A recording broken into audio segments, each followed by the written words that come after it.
Greetings from Florida. Today we're working on a Subaru Outback 2010 through 2014 driver's front. This video is double sped, so it's a little faster to watch, and I didn't include everything on the video, so take from this what you will. So you've got a couple screws behind there. There's a little faceplate I took off, and right there. And the reality was that the problem here was not the motor regulator assembly. The problem here was the switch.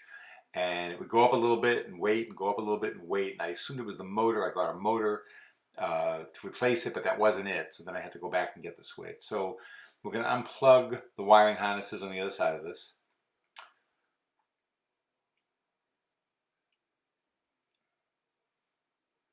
So you're not going to see me put on the switch, but this will show you how to change the regulator if you need to do that.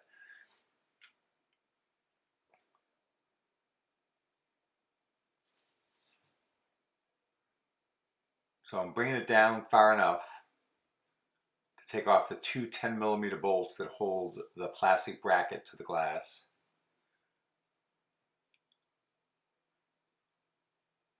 Yeah, unplugging that was a big problem too.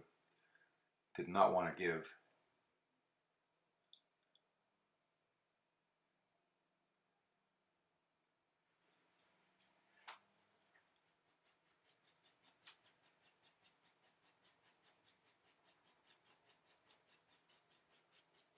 So what I'm going to do is plug that into the good motor regulator assembly that I have and see if the problem persists.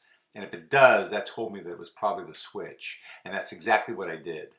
So I don't know that this is going to be as helpful to you as you'd like it to be, and I apologize in advance, but this is what we have for this one. Yeah, I ended up unscrewing the motor so I could get it out enough to try to get that wiring harness off. But eventually I did realize it was the switch. So that was the problem with this. So you're welcome to watch the rest of this, and if you have any questions, you're welcome to ask. And again, I'm sorry that I didn't include everything on this video.